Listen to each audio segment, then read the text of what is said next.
Hello, Steelers fans. Welcome to the All Steelers Talk Midweek Report. I'm your host, Stephen Thompson, coming to you not from Pittsburgh South Side. I'm coming to you from my hometown of Washington, D.C., where I'm celebrating Thanksgiving this week with my family. Hope you all are doing the same in your homes, wherever you are. Just hope you're having a good holiday. I'm here to still bring you some Steelers football talk, though. They got a big game coming up against the Indianapolis Colts, a winnable game. Um, a game that I'm actually really excited to watch. Quite honestly, I think you've got two pretty motivated teams. Obviously, I think the Colts feel like they have a lot to prove. Just after the Jeff Saturday hire, there are a lot of people who, including myself, who were kind of scratching their heads. It kind of seemed like they had given up and were, I don't know, almost punting on this year. But they've played really hard. Looked a lot better than I expected. And in that same vein, I don't think the Steelers have given up on this season at all, especially in that locker room. I think, well, a lot of us in this business and in my position have to kind of be realists about who that team is and where they're at and what is reasonable to expect of them down the stretch of this season. They're not counting themselves out, and these guys are professionals. They need to play through every game, and there's always going to be something for them to gain out of winning. So I believe they're going to play hard too, and I think there's going to be a lot of guys flying around on Monday night in Indianapolis. So I want to talk about that game a little bit more, and I think just a little bit more about the actual football of it, not the emotions.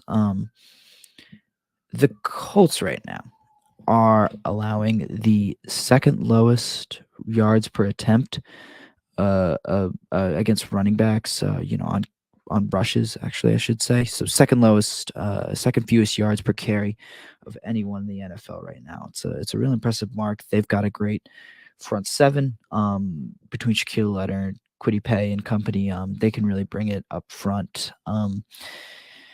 This is an interesting time for the Steelers to be meeting them. The running game has really picked up steam over the past couple of weeks, even with Jalen Warren out for a lot of that game against the Cincinnati Bengals. Najee Harris stepped up. He's had 2 really strong weeks in a row. I'll be interested to see how he does against that run defense. But in that same vein, the pass defense is not particularly spectacular. They're not a pushover, but I really do think that a win is going to come down to whether or not Kenny Pickett can kind of take that next step. If you listen to our Wednesday show that came out yesterday, Noah and I, we talked for a little bit longer about Kenny, just kind of his development as a whole, and there's a lot that goes into us. I do think that we have a hard time talking about Kenny in a realistic way. At a certain point, I think we do need to kind of let go of the narrative that's kind of existed since training camp, and it's one that's really natural. It's one that I completely understand, and you see it all around the NFL when a quarterback is drafted in the first round. That guy's usually expected to be a savior, to be a catalyst, to be more than a spark, but the future. And you want the future now. I totally understand that, but I think we've had a hard time talking about Kenny in a way that's fair to him and fair to all rookie quarterbacks, but also fair to the fans. Fair to them just knowing what to expect from Kenny and knowing what's reasonable to expect and just not kind of putting too many eggs in that basket, especially this year, because Noah says it all the time. Rookie quarterbacks don't win you Super Bowls. Rookie quarterbacks don't win you much, like, period. Forget a Super Bowl. Rookie quarterbacks rarely get you to the playoffs. Rookie quarterbacks rarely get you to 500. It's we can talk all you want about Kenny's struggles, but he's one of the few rookies out there on a team that is severely flawed. and he plays the most important position. And while he can impact so many other players, the rest of the team impacts him in big ways as well. That being said, because of the way the Colts play defense and where their strengths are, a win or loss in Indianapolis is really going to come down to whether Kenny's able to make that next step that Noah and I did talk about on Wednesday. I did say that I think Kenny has taken more strides than people really give him credit for. Taking care of the ball has been huge. It's kept his team competitive. It's even won him a game. I think that Saints game.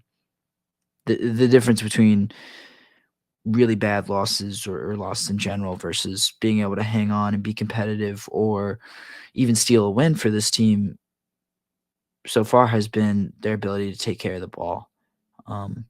We know what the defense can do, but when you put them in tough situations, even with TJ Watt and Minka Fitzpatrick, with everyone at full health, when you put them in tough situations and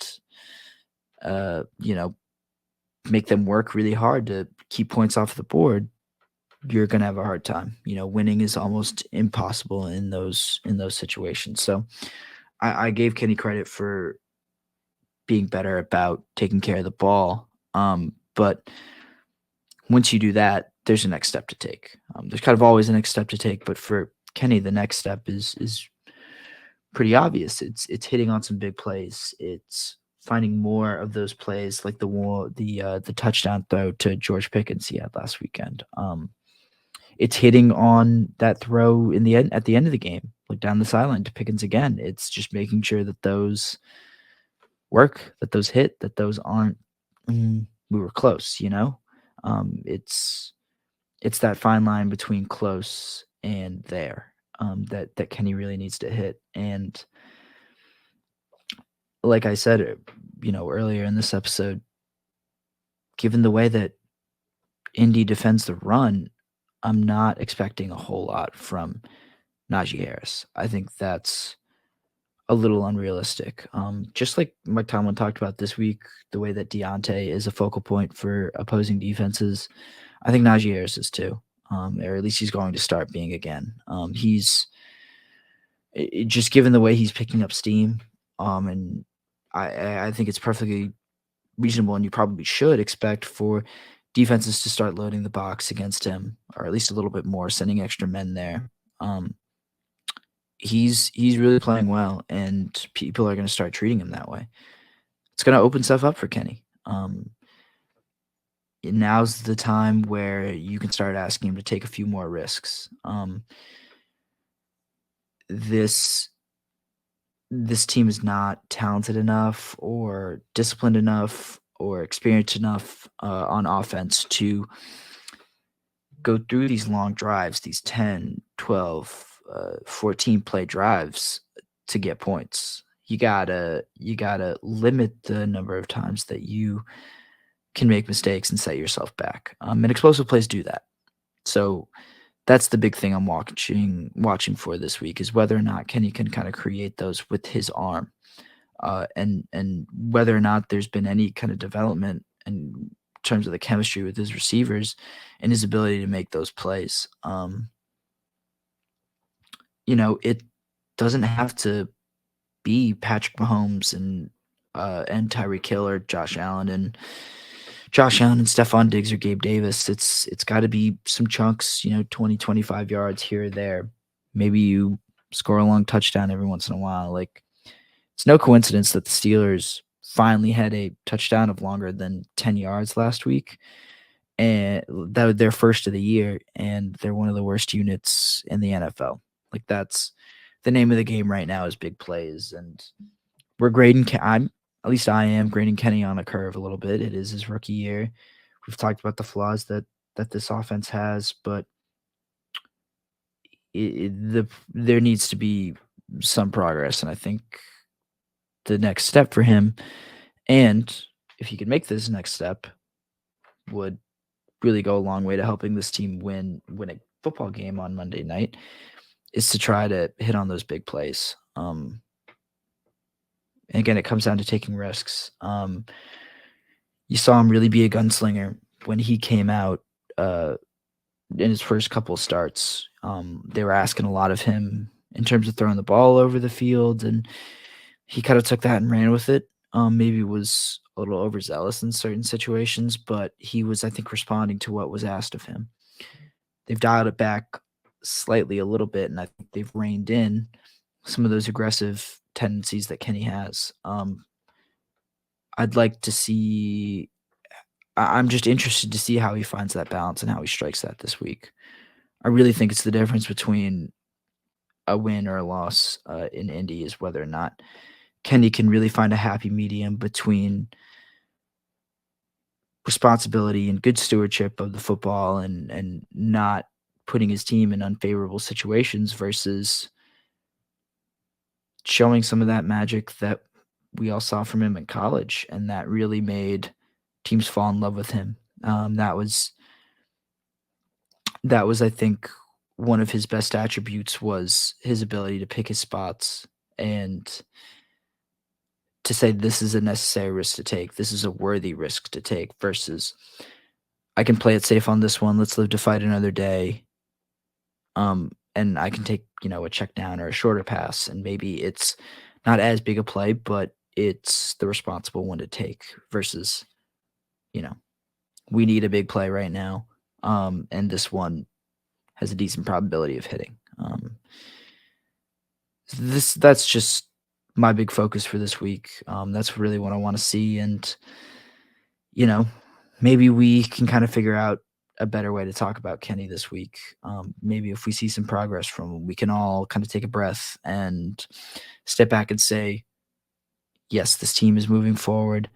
Their franchise cornerstone is taking some steps forward, and that there's a little bit of hope. I like I said, I do think a win hinges on whether or not Kenny's able to hit on these big plays that I'm talking about. But if he hits on them and they lose, I'll still be happy. Honestly, like from a 30,000-foot view, that should be the dream. It's like Kenny looks good. Well, you lose and you help your draft stock. Now, we can think about it that way. I can think about it that way because I don't have a rooting interest in this game, and I'm also not a player on the team. But that's like I said, these guys are going to continue to come out and play hard and look for a win. But Kenny's your focus right now if you're looking at this team from kind of a bird's eye view, and his development, his steps forward or steps back, or his stagnation is the biggest storyline heading into this week and through the rest of the season. With that, I'll leave you all to enjoy your Thanksgiving. Thanks for tuning in. Hope you come back next week when Noah and I are back on the big pods on Monday and Wednesday, and then I'll be back with a midweek report next Thursday. Enjoy your Thanksgiving. Have a happy holiday.